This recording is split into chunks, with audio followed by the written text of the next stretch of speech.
كن سعيدا كن فريدا عش بفخر في الحياة، لا تبالي فالمعالي بالتحدي لا سواه. كن سعيدا كن فريدا عش بفخر في الحياة، لا تبالي فالمعالي بالتحدي لا سواه، بالتحدي لا سواه. حرر النفس ولا تحيا هباء، يا ربيعا أنت والعطر الرداء.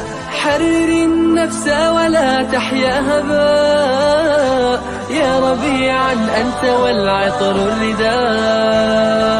خذ قرارا وانطلق لا تنتظر، ليس كل الناس أهل للعلاء. خذ قرارا وانطلق لا تنتظر، ليس كل الناس أهل للعلاء، ليس كل الناس أهل للعلاء. كن سعيدا كن فريدا عش بفخر في الحياة، لا تبالي فالمعالي بالتحدي لا سواه. كن سعيدا كن فريدا عش بفخر في الحياة، لا تبالي فالمعالي بالتحدي لا سواه، بالتحدي لا سواه. ذلك الدهر الذي ترضى به، هل يراك الكون من صناعه؟ ذلك الدهر الذي ترضى به، هل يراك الكون من صناعه؟ ودع الأحلام يا فارسنا، كن بهذا العصر من أعلامه. ودع الأحلام يا فارسنا، كن بهذا العصر من أعلامه، كن بهذا العصر من أعلامه. كن سعيدا كن فريدا عش بفخر في الحياة، لا تبالي فالمعالي بالتحدي لا سواه. كن سعيدا كن فريدا عش بفخر في الحياة، لا تبالي فالمعالي بالتحدي لا سواه، بالتحدي لا سواه. إنما المشتاق للمجد التليد لن تراه مستكينا كالعبيد. إنما المشتاق للمجد التليد لن تراه مستكينا كالعبيد. إنه ليث البرايا ثابت يمتطي العز بعزم من حديد. إنه ليث البرايا ثابت يمتطي العز بعزم من حديد، يمتطي العز بعزم من حديد. كن سعيدا كن فريدا عش بفخر في الحياة، لا تبالي فالمعالي بالتحدي لا سواه. كن سعيدا كن فريدا عش بفخر في الحياة، لا تبالي فالمعالي بالتحدي لا سواه، بالتحدي لا سواه.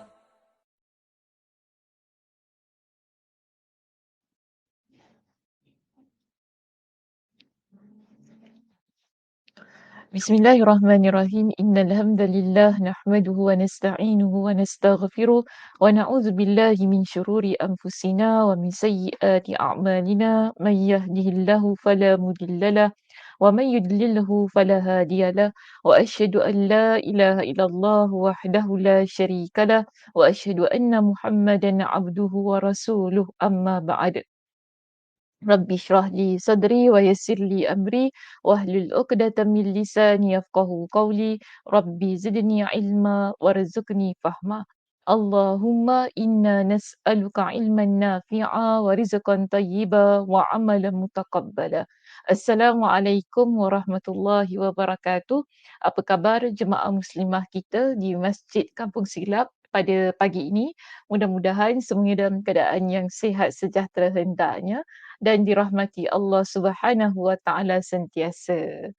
Hari ini cerah, panas, apa lagi? Bahang ke macam mana? Tak tahulah tempat saya macam itu cuacanya kan. Cuaca yang cerah, panas, terik, mentari, macam itulah kan. Tapi kalau tempat lain, saya tak tahu. Mungkin hujan, mungkin sedang mendung, wallahu a'lam. Baik, kita sapa dulu teman-teman yang sudah bersama dengan kita pada pagi ini yang berada di ruangan komen di situ. Pertama sekali kita ada Emma Zafira. Assalamualaikum Ustazah Sakinah dan jemaah sekalian. Waalaikumsalam warahmatullahi Ima. Terima kasih kerana bersama dengan kami pada pagi ini. Seterusnya kita ada Cik Latifah kita. Assalamualaikum warahmatullahi wabarakatuh. Ustazah Dr. Sakinah Sabtu dan jemaah semua. Waalaikumsalam warahmatullahi wabarakatuh Cik Latifah. Mudah-mudahan Cik Latifah dalam keadaan yang sihat. Kita ada Kak Zah kita juga di situ. Assalamualaikum warahmatullahi wabarakatuh. Ustazah Dr. Sakinah Sabtu. Moga Ustazah sihat sejahtera serta dirahmati Allah. Waalaikumsalam warahmatullahi Kak Zah. Uh, Hari ni alhamdulillah lah cuma penat je. Saya tak tahu kenapa penat, mungkin puasa ke apa. Allahualam tapi agak penat sikit saya pagi ni. Kita ada Kak Aisyah Taha kita. Assalamualaikum Ustazah. Waalaikumsalam warahmatullahi Kak Aisyah dan jemaah sekalian.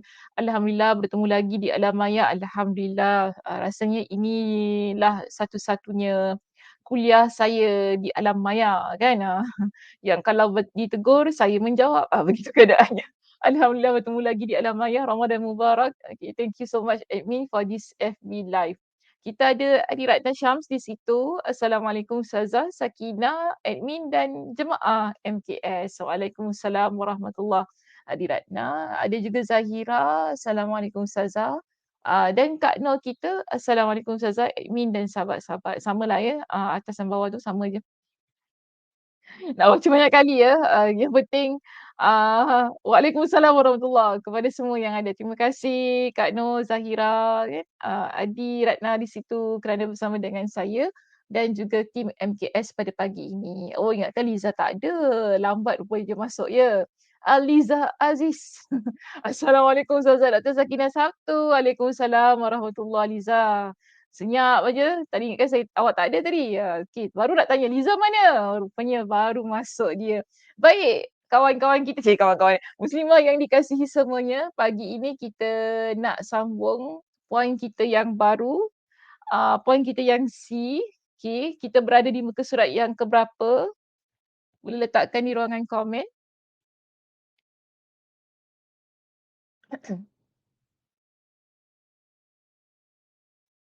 Muka surat berapa kita? Poin C ya. Sebab poin B saya dah selesaikan perbincangannya pada minggu lepas. Muka surat 349. Okey, Liza. Muka surat 349 untuk poin C betul. Okey, Kak Zah pun sama 349. Zahira 349, Kak Aisyah. Okey. Maknanya majority betul tak ada salah-salah Cik Salimah tak ada, Cik Salimah. Mesti Cik Salimah penat berterawih tau semalam tak masuk.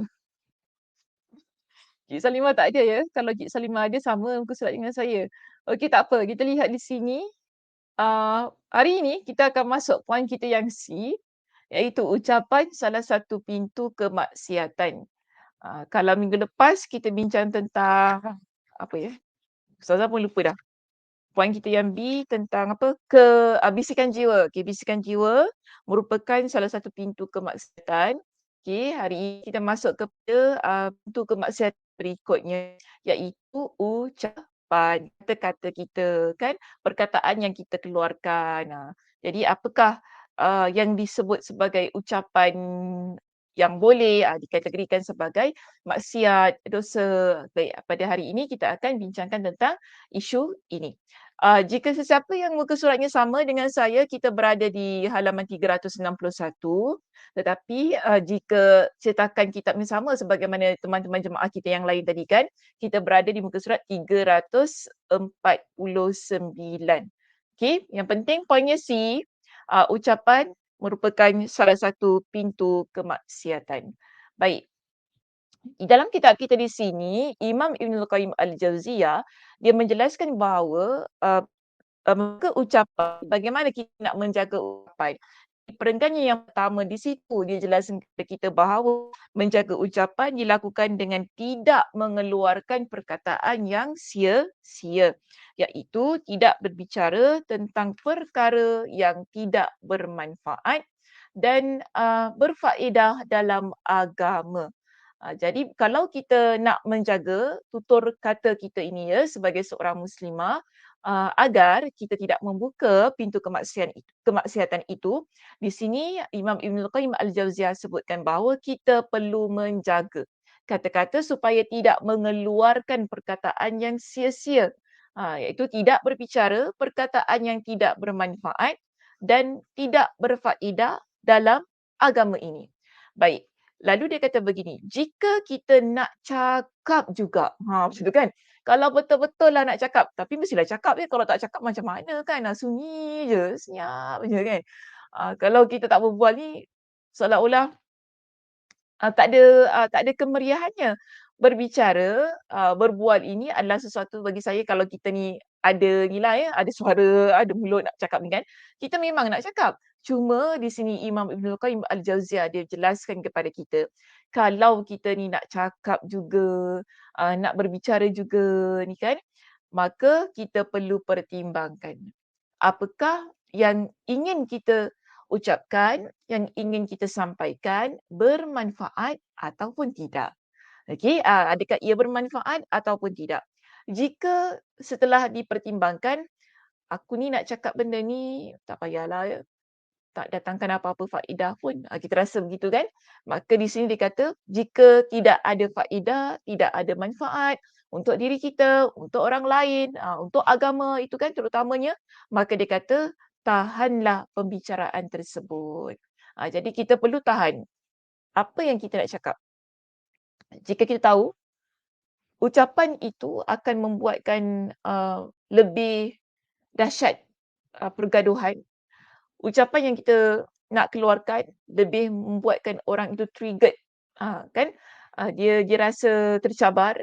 Ucapan yang kita nak sampaikan ini akan buat orang tu rasa terluka, akan buat dia rasa merendah diri. Terbaik kita tidak sampaikan. Diam sahaja, itu lebih baik. Okey, ini kita sebutlah pertimbangan tu tadi. Kemudian dia kata, apa tadi?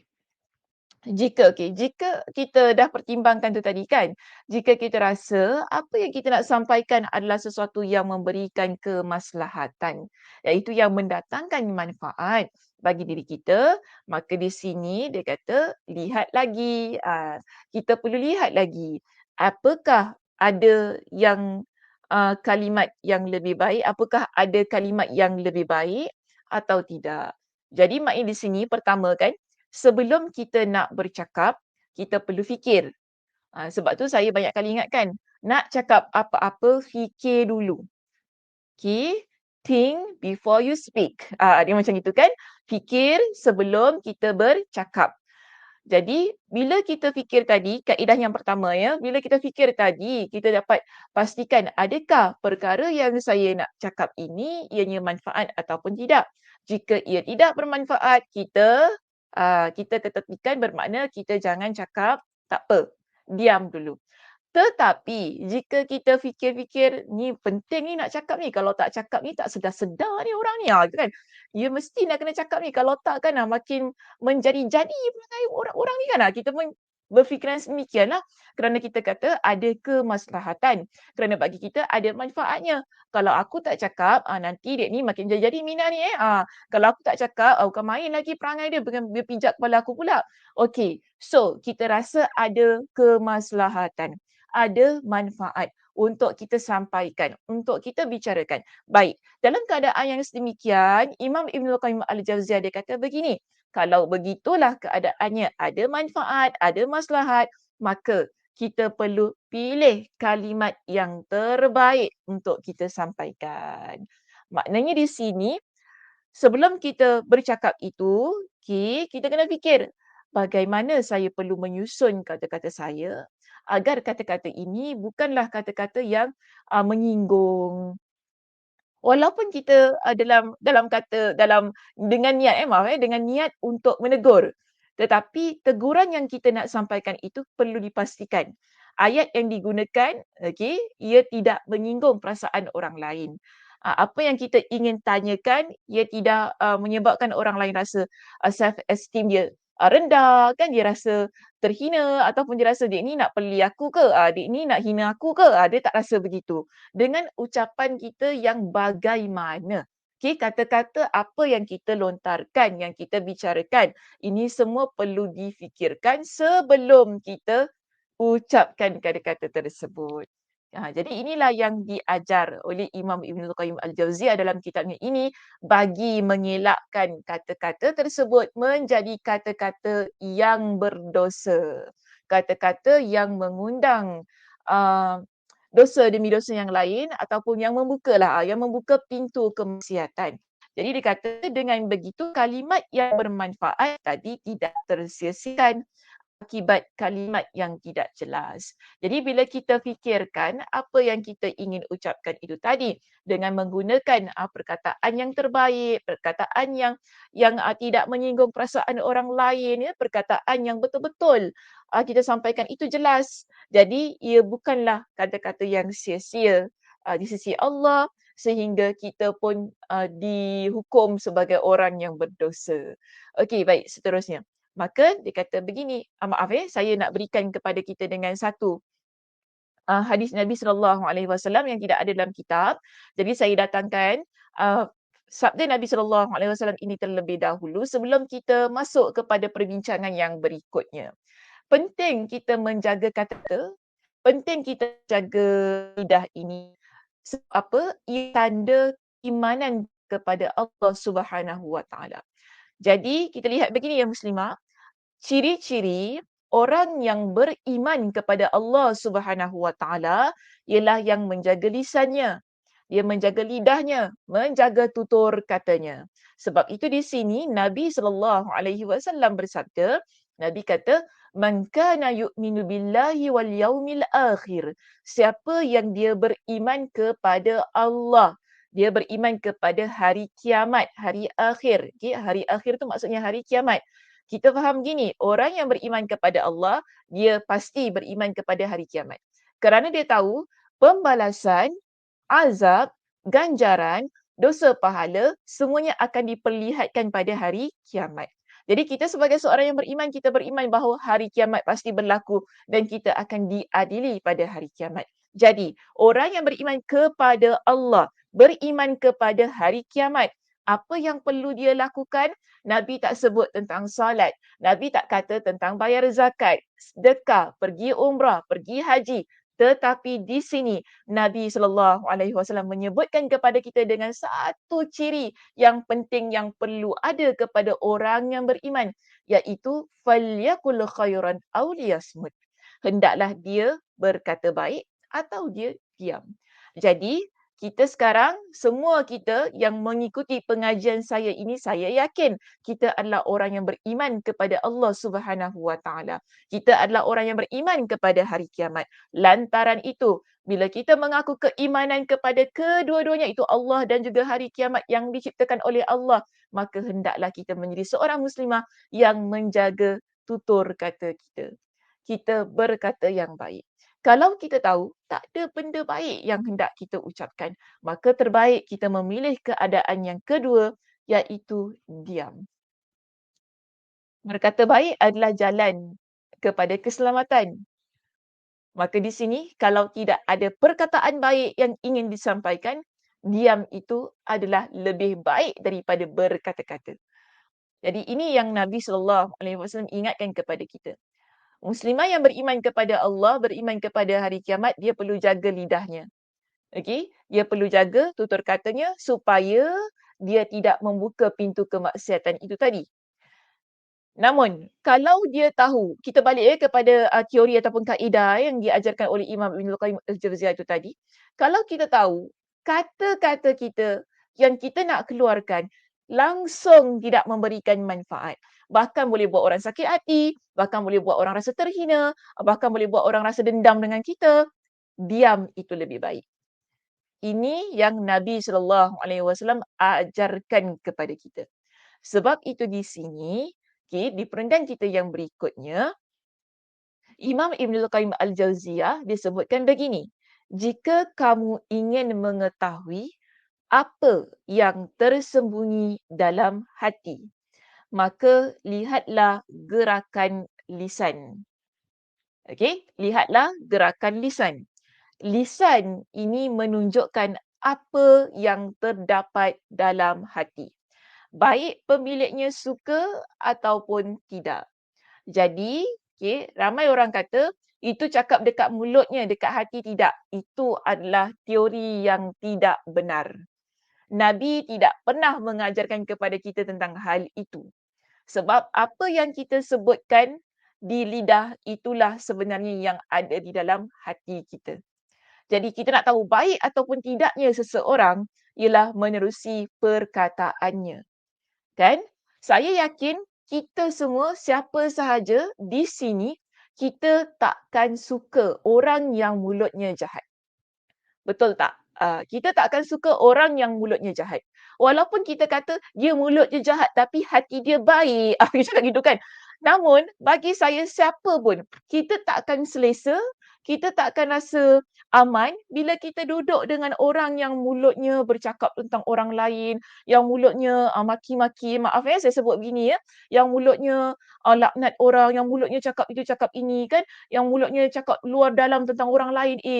Kita kalau saya kata, "Oh, saya tak bolehlah, saya bingit." Silap-silap saya boleh angkat kaki saya daripada tempat itu. Itu kalau saya lah, kan kalau saya macam tu. Sebab saya tak boleh.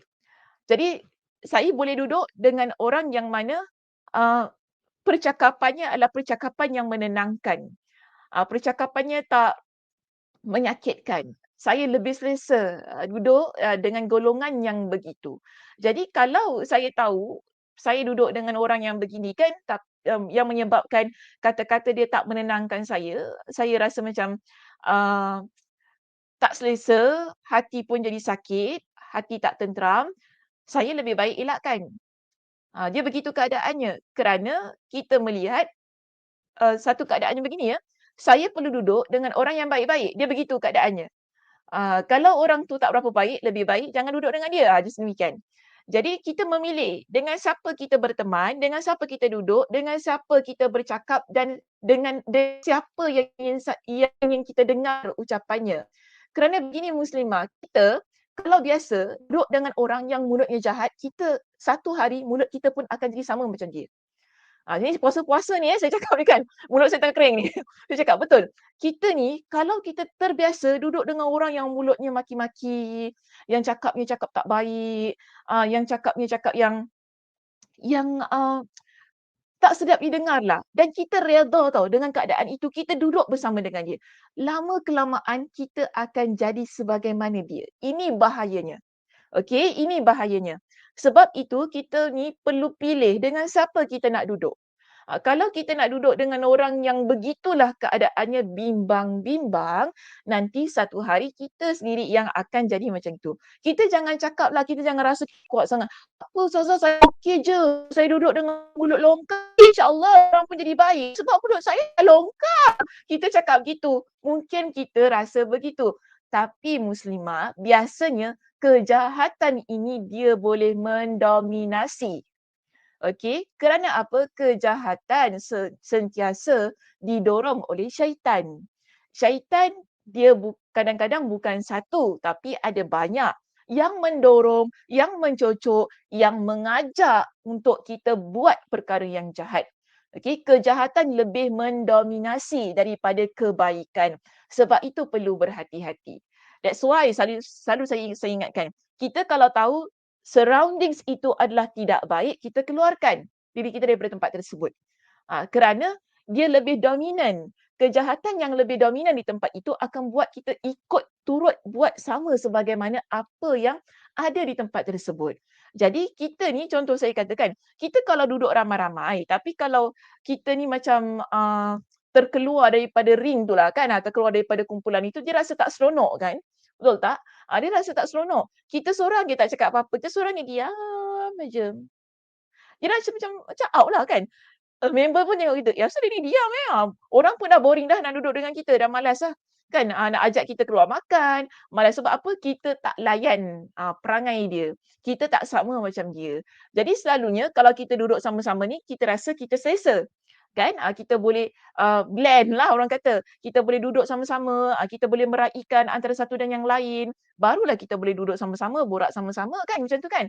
Tapi kalaulah kawan kita lihat, si Sakinah ni kan dia tak berapa nak layan akulah. Aku cakap, oh kan. Paling itu je lah. Aja boleh, orang rasa macam bosan duduk dengan kita. Jadi kita rasa out lah kan. Kita rasa macam orang pun tak berapa nak layan kita. So dalam keadaan yang sedemikian, kita lihat, uh, kalau itu berlaku, bermakna kita ni taklah diraikan dalam kumpulan tersebut. Jadi kurang-kurang punlah kita kata kita kena tambah-tambah, kita kena buat lawak, kita kena blend in lah kan. Barulah orang kata meriah situasi tu. Kalau tak jadi macam tak best lah begitu kan. Sebab itu saya kata kalaulah yang duduk ni orang kata 10 orang ramai sangat kita ambil 4 orang lah. 4 orang, okey. 3 ni bukan main lagi kan. Dia cakap sana cakap sini mulutnya Allahu Akbar. Kita pun kurang-kurang kan kita nak diam aja. Kalau dah 3 ni berbual, kita pun yang seorang ni pun kita mesti nak masuk kan. Bila kita nak masuk tu, adalah juga benda-benda yang merepek kita keluarkan tu kan. Sebab kita nak blend in dengan orang-orang yang 3 orang kawan kita ni tadi. So kalau mereka tu mulut jahat, kita pun mungkinlah mencocok, kita pun menambah-nambah untuk menyedapkan lagi situasi. Maka kita nampak begini. Okey. Saya sebutkan di awal tadi. Orang yang baik, dia akan dilihat daripada tutur kata dia.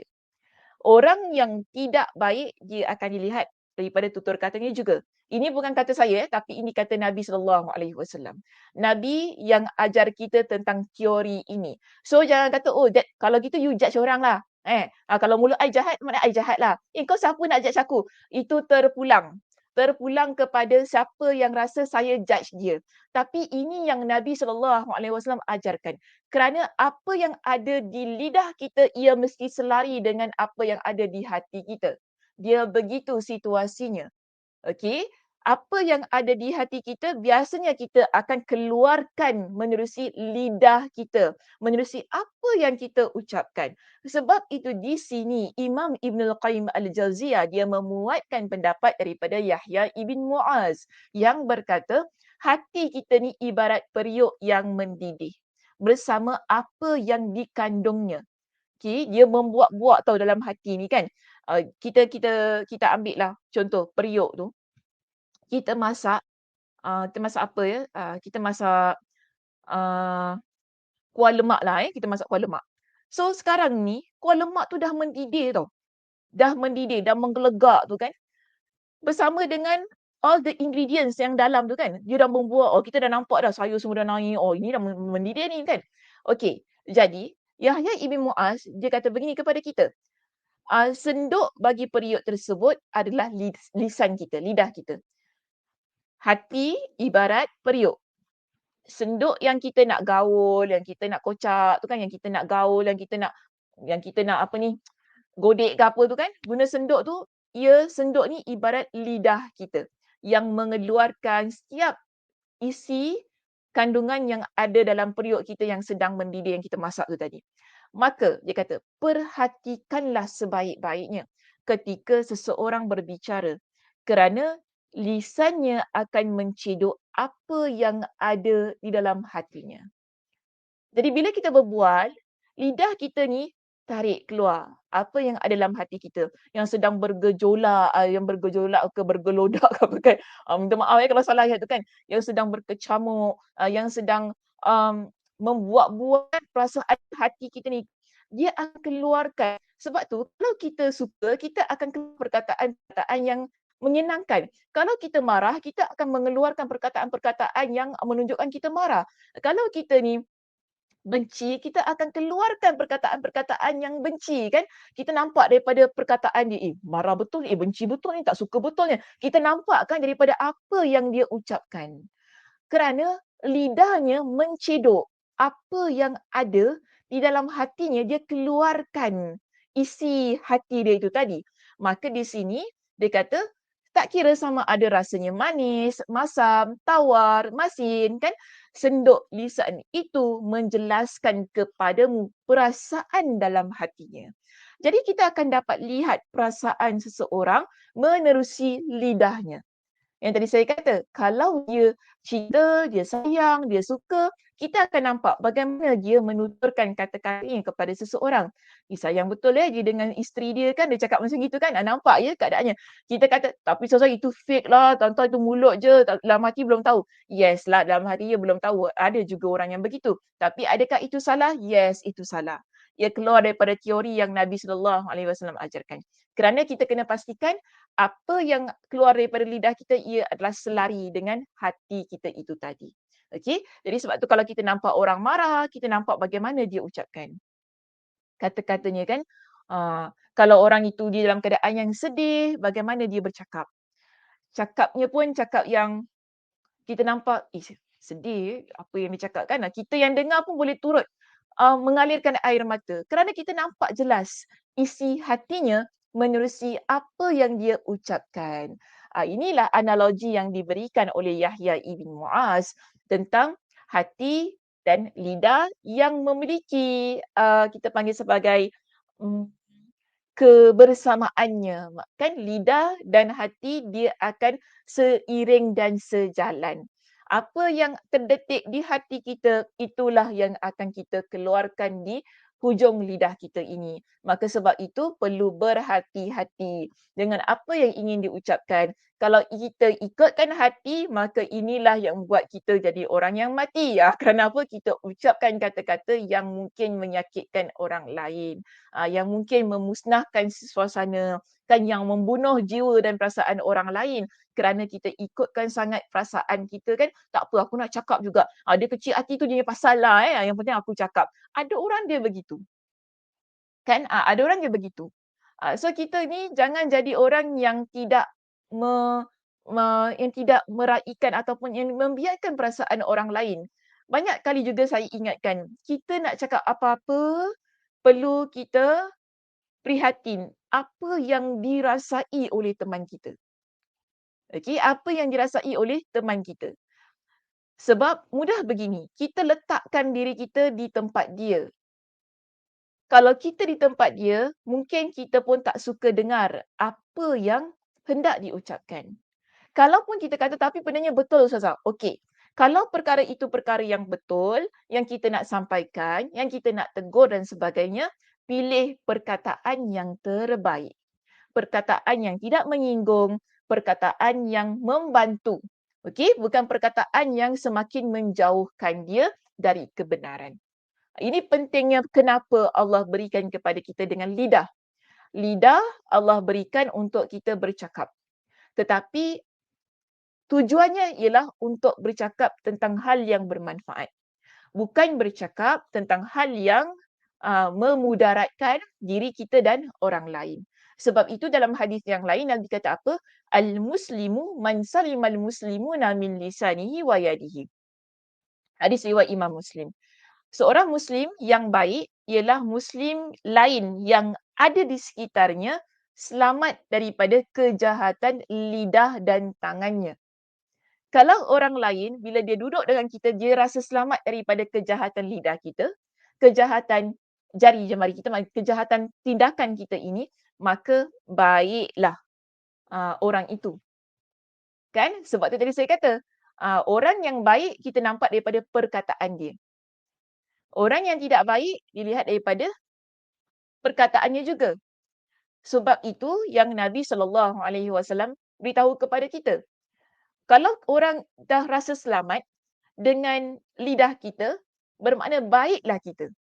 Tapi kalau orang lain nampak kita saja, dia rasa nak lari kerana takut nanti kita tanya yang bukan-bukan, kita cakap yang bukan-bukan. Dia nampak kita jauh pun dia dah lari, bermakna itu menunjukkan kita ini ada sesuatu yang perlu diperbaiki tentang akhlak diri kita dan juga lisan kita. Okey, baik. Sebab itu di sini kita lihat ya, pada perenggan yang berikutnya, yang Yahya perenggan Yahya ibn Muaz saya dah baca tadi kan? Sekejap ya.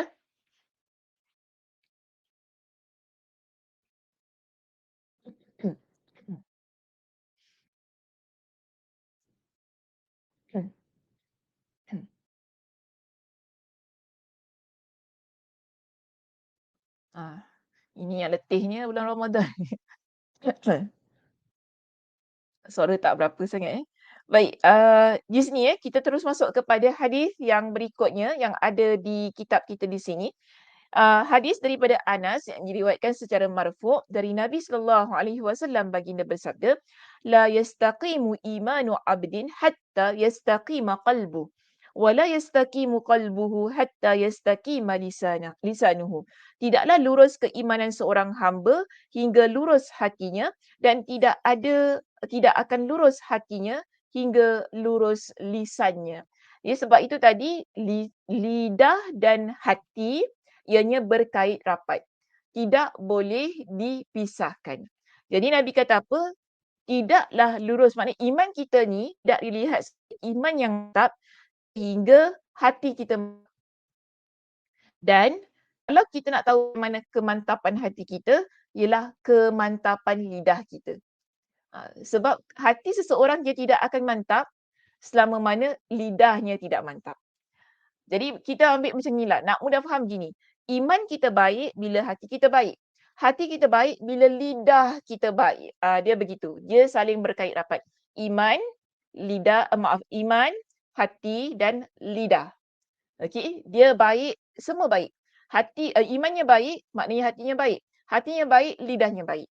Dia tak boleh, iman baik, hati tak baik tapi lidah baik. Itu salah. Kan? Ataupun iman baik. Okey, kita jangan letak pasal iman lah sebab ramai orang ni semua beriman kepada Allah Subhanahu Wa Taala. Kita ambil tentang hati dengan lidah. Kita tak boleh kata hati tak baik, lidah baik, itu totally out. Okey, hati tak baik, lidah tak baik, dia memang tak tahu lagi apa dengan orang macam ni kan. Tak tahulah, memang hati jahat, lidah pun jahat, memanglah dia itu tak fake lah kita kata, tak munafik lah, alhamdulillah juga kan, orang tahulah kejahatan dia. Tapi ada orang, hati dia tak baik tapi lidah dia baik. Faham tak? Hati dia tak baik tau. Maknanya hati dia ni tak suka dengan orang tu. Tetapi lidah mulut manis je kan. Alahai, kau cantik padahal orang tak cantik tapi sengaja je nak angkat kan lidah dia. Dia guna lidah dia tu untuk menipu orang lain. Padahal tidak sedemikian. Baik, ini kita kata adalah kelakuan yang dilarang oleh Nabi sallallahu alaihi wasallam. Sebab apa? Kita mesti hati baik, mulut baik. So dia tak boleh kalau hati tak baik, mulut baik. Okay, ini out juga. Kemudian mulut jahat, hati baik. Ini yang biasalah teori yang kita guna. Kalau dalam keadaan yang sedemikian, ini juga tidak dibolehkan. Jadi yang tepat sekarang ialah bila hati kita baik, lidah kita baik, kerana hati yang baik, lidah yang baik ini mencerminkan keindahan ataupun baiknya keislaman dan keimanan yang ada pada hati seseorang muslimah. So kita peganglah ya begitu. Iman, lidah, terbalik.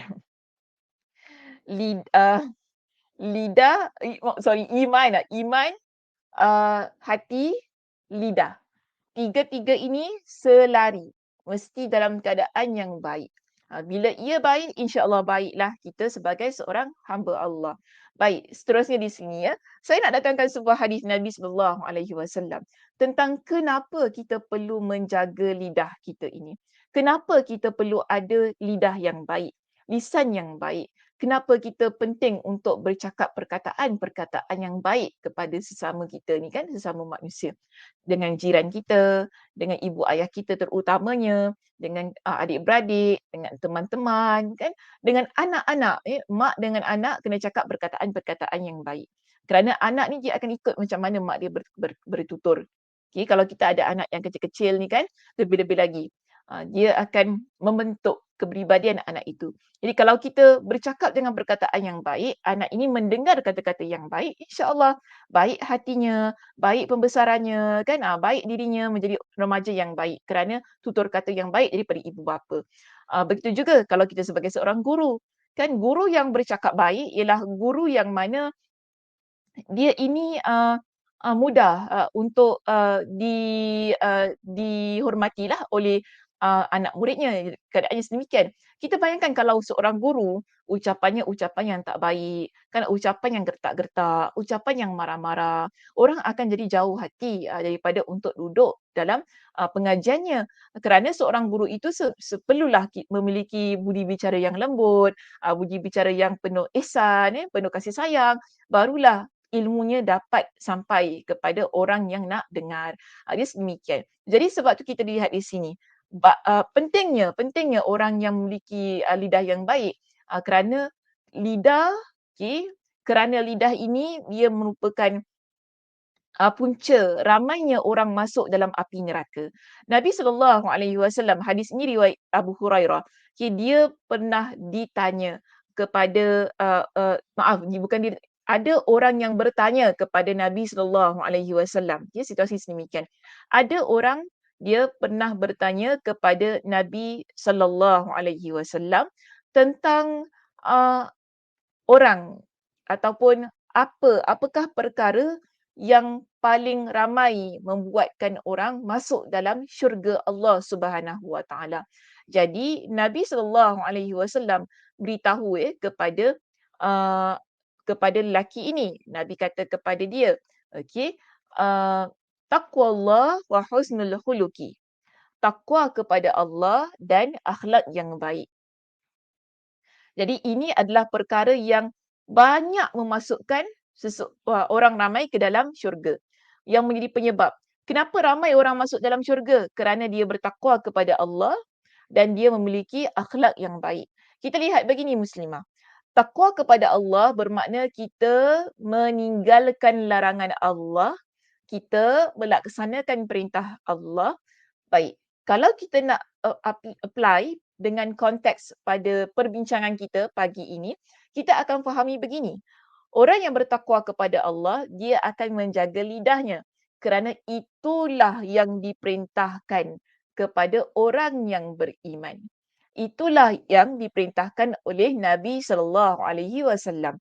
Jadi orang yang bertakwa kepada Allah, dia tahu setiap apa yang diperintahkan oleh Nabi SAW adalah perkara yang baik untuk dilakukan dan menghantarnya ke syurga Allah Subhanahu Wa Taala, maka dia akan buat iaitu menjaga lidahnya. Begitu juga dengan berakhlak baik.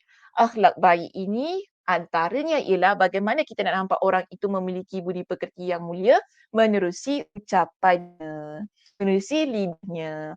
Jadi dua perkara ini, takwa kepada Allah dan juga berakhlak mulia, adalah dua perkara yang merangkumi ciri-ciri orang yang menjaga lidahnya. Okay. Baik, so kita faham tentang hal ini. Kalau saya jaga lidah saya, kalau saya jadi orang yang bertakwa kepada Allah dengan menjaga, antaranya dengan menjaga lidah saya menjadi orang yang memiliki budi pekerti yang mulia dengan menjaga lidah saya, ia akan menyebabkan saya masuk ke dalam syurga Allah Subhanahu Wa Taala. Namun, lelaki ini juga bertanya kepada Nabi SAW dengan keadaan yang mana an aktsari ma yudkhilun nasan nar. Dengan keadaan yang paling banyak menyebabkan manusia masuk ke dalam api neraka. Nabi kata begini, qala al-famu wal farj. Hadis Imam At-Tirmidzi dengan sanad yang hasan. Nabi kata kepada lelaki ini, mulut dan kemaluan yang menjadi penyebab ramai orang masuk dalam api neraka. Mulut maksudnya lidah kita yang tak reti nak jaga tadi, kan? Yang cakap benda yang bukan-bukan, yang rasa dia seorang je lah yang ada mulut yang nak cakap, kan? Macam itulah kan keadaan dia. Maka orang yang begini, yang tak tahu nak jaga lidahnya, dia Allah Subhanahu Wa Taala akan masukkan dia ke dalam api neraka. Dan kita ada banyak hadis-hadis yang lain yang akan kita bincangkan nanti ya, yang menunjukkan kepada kita bahawa orang yang memang dia tak jaga lidah, Allah akan campakkan dalam api neraka. InsyaAllah nanti kita akan bincangkan pada minggu depan. Apa sakit? Nampak sangatlah minggu depan. So kita lihat di sini. Yang kedua ialah kemaluan. Kemaluan ni maksudnya ialah orang yang dia berzina. Jadi perzinahan ia berlaku secara berleluasa di sekitar kita. Orang dah tak malu dah untuk cakap dia tu berzina. Bahkan orang dah tak malu untuk mempertontonkan kepada orang ramai yang dia melakukan perbuatan terkutuk itu. Orang boleh rakam Orang boleh tontonkan, orang boleh tunjukkan apa yang dia buat. Jadi ini adalah perkara yang kadang-kadang kita rasa macam benda dah biasa dah ada di sekitar kita. Kan yang diperlihatkan kepada kita tanpa segan silu. Yang seolah-olah dah macam benda uh, dah bukan benda dosa dah benda tu kan. Sebab ia setiap hari kita nampak. Namun, okey, orang yang dia menjaga diri dia, menjaga kemaluannya, kita dah pernah bincangkan ya tentang hal ini ya, ialah orang yang dapat menjaga dirinya daripada api neraka. Jadi di sini dua perkara ini, iaitu mulut dan kemaluan adalah dua perkara yang akan mencampakkan seseorang ke dalam api neraka. Dan ini adalah dosa yang Nabi kata apa? Paling ramai. Paling ramai yang menjadi penyebab manusia masuk ke dalam neraka Allah Subhanahu Wa Taala. Maka sebab itu kita lihat di teks kita dalam kitab Nabi SAW pernah ditanya tentang perkara yang paling banyak memasukkan manusia ke neraka. Lalu Nabi SAW pun menjawab mulut dan kemaluan. Sebagaimana teks hadisnya dalam slide saya di sini. Dalam kitab tidak ada hadisnya, saya datangkan matanya di situ supaya kita jelas mana sumber hadis yang disebutkan dalam kitab ini. Baik, yang kedua, di sini didatangkan kepada kita dengan hadis yang lain, iaitu kisah Muaz ibn Jabal radhiyallahu an, yang mana pernah bertanya kepada Nabi SAW tentang amal perbuatan yang memasukkannya ke dalam syurga dan menjauhkannya dari neraka. Jadi Muaz ibn Jabal dia pernah tanya kepada Nabi SAW, "Wahai Rasulullah, apakah amalan yang boleh memasukkan aku ke dalam syurga dan menjauhkan aku daripada api neraka?" Nabi SAW pun memberikan jawapan kepada Muaz. Okey, Nabi jawab bagaimana? Saya datangkan dalam bentuk carta di sini. Kita lihat daripada bawah ya. Daripada bawah di situ, kita lihat begini. Amalan yang memasukkan ke syurga dan menjauhkan dari neraka, Nabi beritahu kepada Muaz, solat 5 waktu, bayar zakat, okey, berpuasa di bulan Ramadan dan menunaikan ibadah haji. Ini adalah amalan yang memasukkan orang ke dalam syurga dan menjauhkan daripada api neraka. Lalu, soalan yang pertama ditanya oleh Muaz.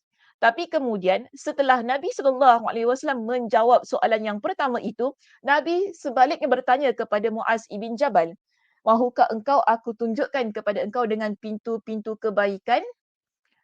Jadi Nabi tanya kepada Muaz, "Nak tak aku tunjukkan kepada engkau dengan pintu-pintu kebaikan?" Muaz kata, "Ya." Dia nak tahu. Jadi Nabi kata kepada Muaz, pintu-pintu kebaikan ini ialah puasa. Bila kita beramal dengan ibadah puasa untuk menjadikan ia sebagai perisai. Asyamu junnah. Yang kita belajar, puasa ini ianya menjadi penghalang diri kita daripada melakukan perbuatan-perbuatan dosa dan maksiat. Jadi orang yang banyak berpuasa, dia banyak menjaga dirinya daripada perbuatan-perbuatan dosa itu. Antaranya ialah dosa lidah. Jadi orang yang berpuasa dia akan jaga lidahnya kerana dia tidak mahu menjejaskan pahala puasanya. Inilah yang kita kata asyamu junnah. Sebab itu dalam hadis yang lain Nabi kata apa? Orang yang berpuasa ini dia akan menjauhi kata-kata keji, kata-kata kesat. Walaupun kalau ada orang yang ajak dia bergaduh, ada orang yang triggered dia dengan memaki dia ataupun menghamun dia kan, dia akan kata inni saim, inni saim. Inilah yang menjadikan puasa itu sebagai perisai bagi diri seseorang. Baik, seterusnya. Nabi beritahu kepada Muaz ibn Jabal, sedekah adalah penghapus dosa. Bila kamu banyak bersedekah, maka sedekah ini akan menjadikan penghapus dosa bagi diri kamu. Dan Nabi SAW disebutkan dalam riwayat Imam Al-Bukhari dan dalam riwayat Imam Muslim adalah dikenali sebagai orang yang sangat dermawan. Namun, bila datang Ramadan, Nabi adalah orang yang paling dermawan. Maknanya kedermawanannya dilihat sangat luar biasa dalam bulan Ramadan. Kerana apa? Sedekah ini adalah penghapus dosa. Jadi bila kita jadi orang yang dermawan, yang sangat suka bersedekah, mudah-mudahan inilah pintu kebaikan yang menutup pintu kemaksiatan itu tadi sehingga terhapuslah segala dosa-dosa kita. Dan yang terakhir, Nabi kata tentang pintu kebaikan di sini ialah solat malam. Solat malam tu kita boleh faham beginilah ya muslimah, solat tahajud kita, solat witir kan, kalau kita sekarang di bulan Ramadan kita ada solat sunat tarawih kita, maknanya kita usaha untuk laksanakan solat malam itu tadi. Jadi solat malam ni biasanya kita fahami setelah kita melaksanakan solat Isyak. Okey, setelah kita melaksanakan solat Isyak, solat setelah itu, itulah yang kita panggil ia sebagai solat malam. Jadi solat tarawih kita termasuk sebagai salah satu di antara solat malam yang boleh kita laksanakan di bulan Ramadan ini sebagai pembuka kepada pintu-pintu kebaikan. Seterusnya, Nabi SAW tanya lagi kepada Muaz ibn Jabal. Mahukah engkau aku beritahu tentang perkara utama dalam agama yang menjadi tiang bagi agama ini dan puncak yang tertinggi untuk agama ini. Jadi Nabi pun beritahu kepada Muaz ibn Jabal perkara utama dalam agama ialah Islam. Okey, Islam iaitu agama Islam kita ni. Ini adalah yang paling utama. Sebab untuk merealisasikan semua itu tadi, solat, zakat, puasa, Ramadan, haji, puasa sebagai perisai, kita perlu terlebih dahulu menjadi orang yang beriman kepada Allah yang digelar sebagai seorang Muslim dan Muslimah. Barulah kita panggil ia sebagai orang yang tepat secara amalannya. Kemudian, tiang pada agama kita ni, kita nak kuatkan kekuatan bangunan agama kita ini yang sudah sedia Islam itu tadi, ia perlu ditegakkan dengan tiang solat. Solat sangat penting, jangan tinggal. Jangan jadi muslimah solat part time. Jangan jadi muslimah yang solat bila dia rasa dia nak solat.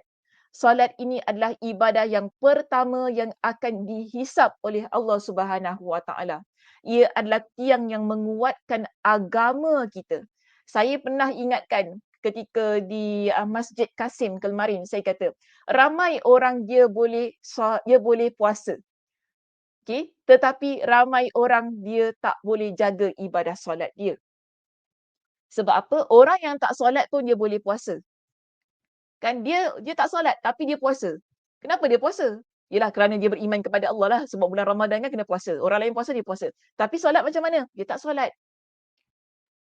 Dia tak solat. Zuhur, Asar tak solat, subuh tak solat. Dia tahu dia bangun sahur, aku nak puasa nanti, sebab kalau tak puasa tak bangun sahur nanti malu kan dekat office kan orang tahu aku tak puasa lah. Padahal aku orang Islam kan orang tahu. Tapi tak malu pula kalau tak solat.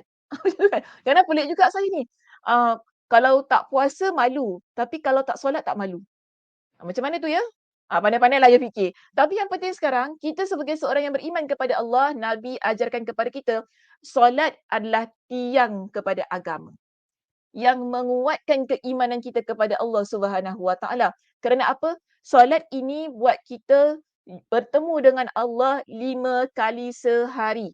Pagi, petang, nak masuk ke malam itu, kemudian awal malam tu maksud saya maghrib ya. Kemudian masuklah kepada malam tu sendiri iaitu Isyak. Kita bertemu dengan Allah, kita menghadap Allah 5 kali sehari ni, dia berputar begitu ya. Pagi, siang, petang, awal malam tu kan, malam tak termasuk dengan solat kita yang kalau kita buat solat tahajud dan sebagainya. Bermakna kekuatan hubungan dengan Allah ianya terbina menerusi solat kita. Yang menguatkan tiang agama kita sebagai seorang muslimah yang beriman kepada Allah. Sebab tu solat ini amat penting, sangat penting. Jangan diabaikan. Satu tiang tak ada pada sebuah bangunan, agak-agak bagaimana bangunan itu? Dia goyang kan? Kita berani tak nak duduk pada bangunan yang kita tengok, satu tiang tak ada. Tak berani aku nak masuk bangunan ni, silap-silap runtuh, kita akan mati bersama dengan timbunan-timbunan tu kan. Dengan batu-batu ni, mati aku kat sini. Itu kalau orang dapat carilah. Kalau orang tak cari aku, habis. Hilang. Kita rasa takut bukan? Begitulah. Kalau kita nak jaga agama kita ini. Kita takut agama ini pergi daripada diri kita. Kita takut agama ini hilang. Kita takut agama kita goyah. Maka apa yang perlu kita buat? Kuatkan ia dengan solat kita.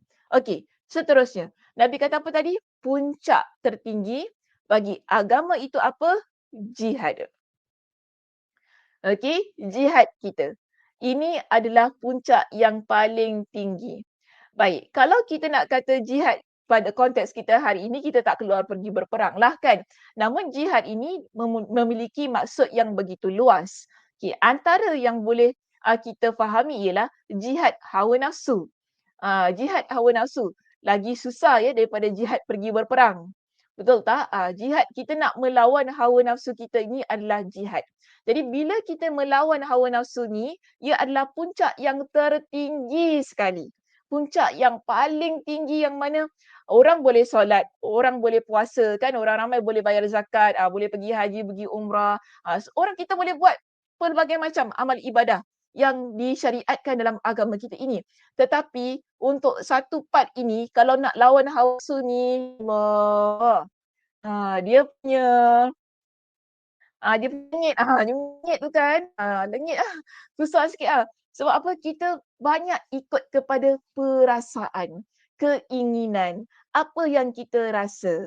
Jadi, Nabi SAW menutup perbincangan hadis yang panjang ini dengan persoalan lain kepada Muaz ibn Jabal. Setelah Nabi jawab soalan dia tentang amalan yang boleh memasukkan dia ke dalam syurga dan menjauhkannya daripada api neraka, dan Nabi SAW pun ajarkan kepada dia dengan pintu-pintu kebaikan. Nabi beritahu kepada Muaz ibn Jabal tentang apakah perkara utama dalam agama, tiang agama dan puncak yang tertinggi untuk agama ini. Nabi pun tanya kepada Muaz dengan soalannya yang begini. Maukah ku beritahu mengenai penguat sekaligus yang mengukuhkan semua tu? Yang nak kuatkan semua tu tadi. Daripada bawah kita lihat.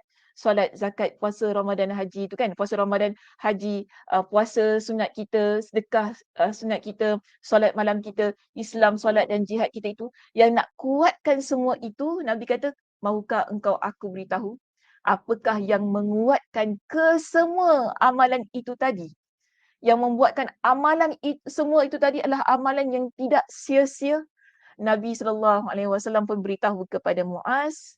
Bila Muaz kata ya, Nabi kata, Nabi beritahu kepada Muaz, bukan Nabi gini, Nabi tunjukkan ni. Ni, lidah. Nabi tunjukkan kepada Muaz. Tahanlah ini. Ni, tahan. Nabi tunjuk kepada Muaz ni. Tahan. Jadi Muaz tanya kepada Nabi dengan satu soalan. Wahai Rasulullah, apakah kita ni akan mendapat hukuman hanya disebabkan apa yang kita ucapkan? Adakah kita ni akan diazab oleh Allah hanya kerana ucapan yang kita keluarkan daripada lidah kita? Maka sebab itu engkau suruh aku jaga lidah aku. Nabi pun kata kepada Muaz, sebagaimana teks hadis yang ada dalam kitab kita di sini ya. Nabi kata kepada dia, "Thaqilatska ummuka ya Muaz." Ibumu kehilanganmu. Ini biasa, ini teks-teks orang Arab lah ya. Nak kata macam macam mana nak cakap ya? Okay, tak apalah, tinggalkan, tak penting sangat. Yang penting di sini Nabi kata kepada Muaz, "Wahal yukibbun nasa ala wujuhihim aw manakhirihim illa hasaidu alsinatihim." Bukankah yang menelengkupkan muka kita, wajah kita ni manusia di atas wajah-wajah atau lubang hidung mereka. Okay, hidung ni dekat wajah kita kan, di neraka adalah kerana perbuatan lisan-lisan mereka. Nabi tanya balik, di akhir hadis ini, bila Muaz tanya, wahai Rasulullah, kita ni kena azab ke kerana kita punya lidah ni kan? Nabi pun kata, wahai Muaz, ibumu kehilangan kamu. Maknanya kau ni dah kenapa Muaz? Nabi, itulah maksudnya kan. Kau ni dah kenapa Muaz? Bukankah manusia ini akan ditelungkup, maknanya muka manusia akan diheret kan, bersama dengan hidungnya akan diheret masuk ke dalam api neraka. Kenapa Allah buat begitu kepada orang tersebut? Kerana lidahnya. Kerana perbuatan lidahnya. ucapan-ucapan lidahnya. Maka di sini Nabi SAW ingatkan kepada kita. Saya faham begini ya muslimah hadis ini. Kita jadikan hadis ini sebagai perbincangan kita yang terakhir untuk pagi ini. Kita faham begini. Kalau kita jadi seorang muslimah yang solat macam nak rak, puasa macam nak rak, tu kan kita gunakan kan, bersedekah bukan main lagi. Kita ni kan bayar zakat, pergi umrah berkali-kali. Pergi haji, apa lagi? Solat malam. Kemudian kita ni jadi orang yang berpuasa sunat. Kita jadi orang yang banyak bersedekah. Kita jadi orang yang kita kata kuatlah keimanan kita ni, keislaman kita. Tapi kalau kita tak jaga lidah, tak guna. Ingat tu. Okey? Kalau kita tak jaga lidah, tak guna. Kerana Nabi SAW pernah ditanya tentang seorang wanita. Seorang wanita yang disebut sebagai amalannya cukup luar biasa. Amalannya cukup luar biasa. Bagaimana? Mereka kata kepada Nabi, "Wahai Rasulullah, apakah pendapat kamu tentang seorang wanita yang mana dia ini adalah wanita yang solat malam, yang solat malam ni yang solat tu maksudnya dia bukan solat 5 waktu sahaja tau. Tapi dia solat malam, solat sunat, kemudian dia bersedekah. Bila dia bersedekah ni bukan bersedekah yang sedikit tapi banyak. Sedekah yang cukup luar biasa. Tetapi dia menyakiti jirannya dengan lidahnya. Wanita ini dia bersedekah, dia solat, dia berpuasa, amalannya sangat hebat, sangat luar biasa. Tapi dia ada problem, ada isu dengan wanita ini. Dia menyakiti jirannya dengan lidahnya. Nabi kata apa? Wanita itu dalam neraka. Ditanya kepada Nabi tentang seorang wanita yang berbeza. Amalannya maksudnya, amalannya biasa-biasa sahaja. Solat 5 waktu, tak ada solat sunat pun kan. Puasa di bulan Ramadan sahaja, tak ada pun puasa sunat. Kemudian dia adalah orang yang bersedekah, sedekahnya pun tak sebagaimana sedekah wanita yang pertama tadi. Tapi dia taklah jadi orang yang menyakiti jiran dengan lidahnya. Maknanya dia pandailah jaga lidahnya. Jaga lidah ni maksudnya ialah dia tidak menyakiti orang lain dengan ucapan dia. Nabi kata wanita itu dalam syurga. Lihat ya, muslimah. Kita nampak begini.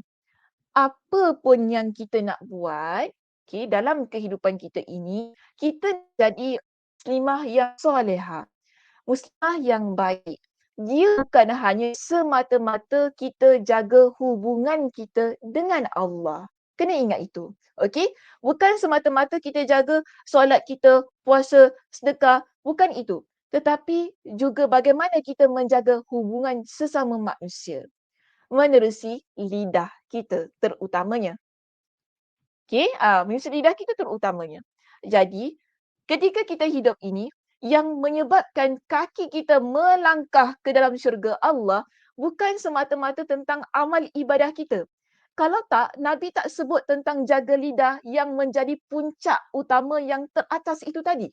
Nabi tak sebut tentang itu. Nabi akan biarkan kita beramal soleh, buat lagi semua 3 pintu kebaikan itu Nabi yang dari sebutkan. Nabi biarkan kita buat gitu. Tapi Nabi ingatkan kepada kita yang menguatkan semua amalan kita. Puasa, solat, kan, sedekah kita, semua amalan-amalan kebaikan kita ialah lidah kita. Yang kita jaga supaya tidak menyakiti orang yang ada di sekitar kita. Jadi ini menunjukkan kepada kita betapa pentingnya seorang muslimah dia menjaga lisannya agar amalan-amalan yang dia buat bukanlah amalan yang sia-sia. Okey? Jadi bila kita jadi wanita yang banyak berpuasa, makin cantiklah juga kita menjaga tutur kata kita.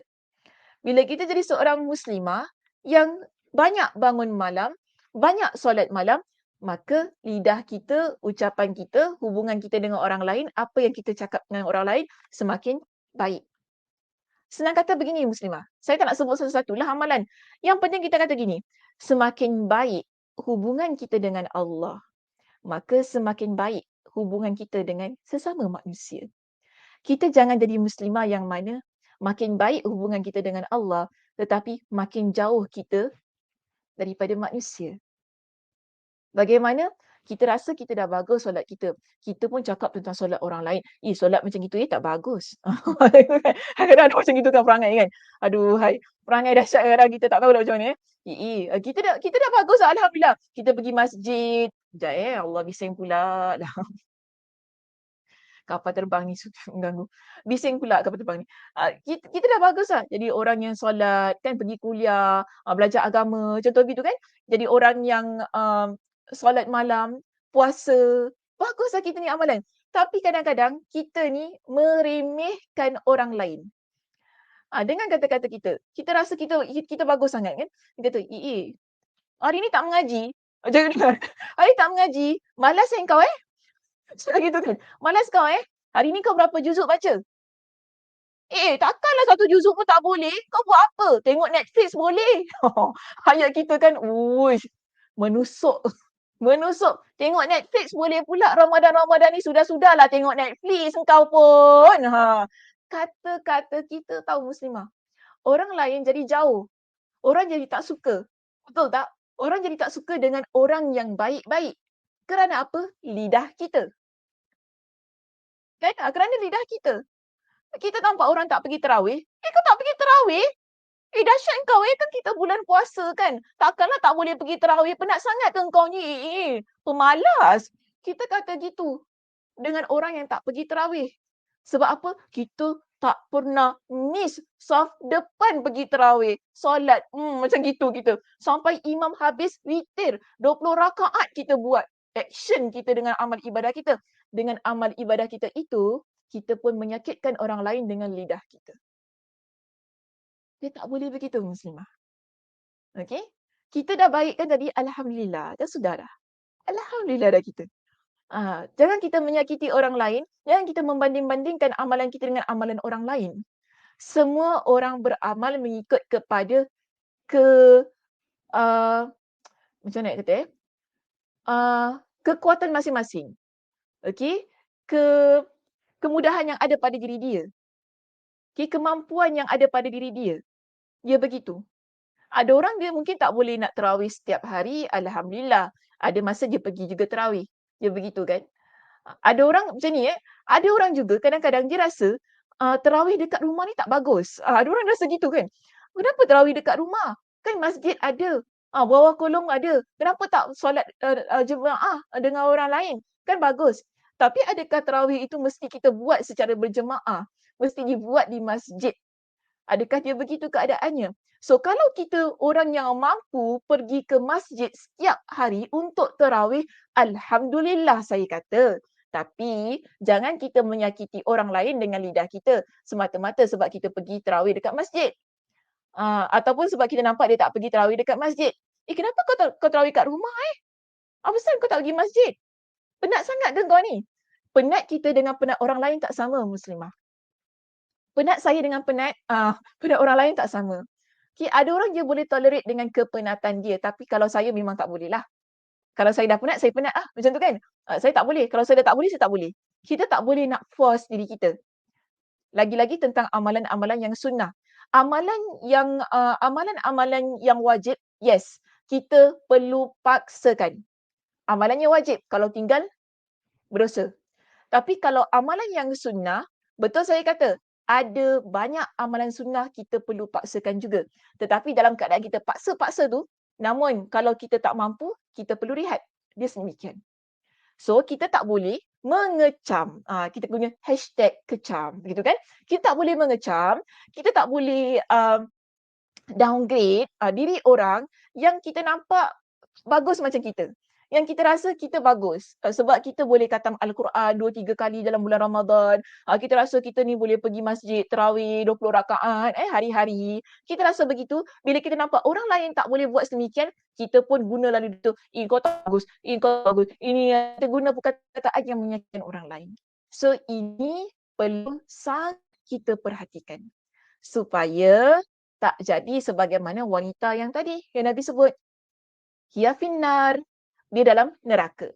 Kenapa dalam neraka? Bukan sebab dia tak beramal soleh. tapi kerana lidah dia yang menyakiti jirannya. Okey, jadi saya harap jelas ya apa yang saya, bentangkan pada pagi ini, tentang lidah sebab, perkara ini ada banyak lagi perbahasannya di belakang tu, banyak lagi hadis-hadis Nabi SAW yang lain yang akan kita sentuh pada minggu hadapan. InsyaAllah kita akan bawa perbincangan ini sekali lagi di minggu hadapan, untuk kita tutup, pengajian kita di bulan Ramadan ya pada minggu hadapan dengan sambungan daripada, bagaimana kita ni perlu mengambil pelajaran daripada hadis Nabi SAW yang menuntut kita agar menjaga lisan supaya kita tidak membuka pintu kemaksiatan. Okey muslimah, itu sahaja perbincangan kita pada pagi ini. Terima kasih di atas perhatiannya. Mudah-mudahan Allah Subhanahu Wa Taala memberkati kita, merahmati kita di bulan Ramadan ini dan dapat memberikan kepada kita dengan kesihatan, kekuatan untuk terus-terusan beramal ibadah. Ya, selagi mana kita mampu, selagi itulah kita terus beramal ibadah. Mudah-mudahan setiap amal ibadah kita diterima oleh Allah Subhanahu Wa Taala. Okey, baik muslimah, itu sahaja perbincangan kita pada pagi ini. Saya tutup dengan tasbih kafarah. Subhanakallahumma wa bihamdika asyhadu an la ilaha illa anta astaghfiruka wa atubu ilaik. Assalamualaikum warahmatullahi wabarakatuh.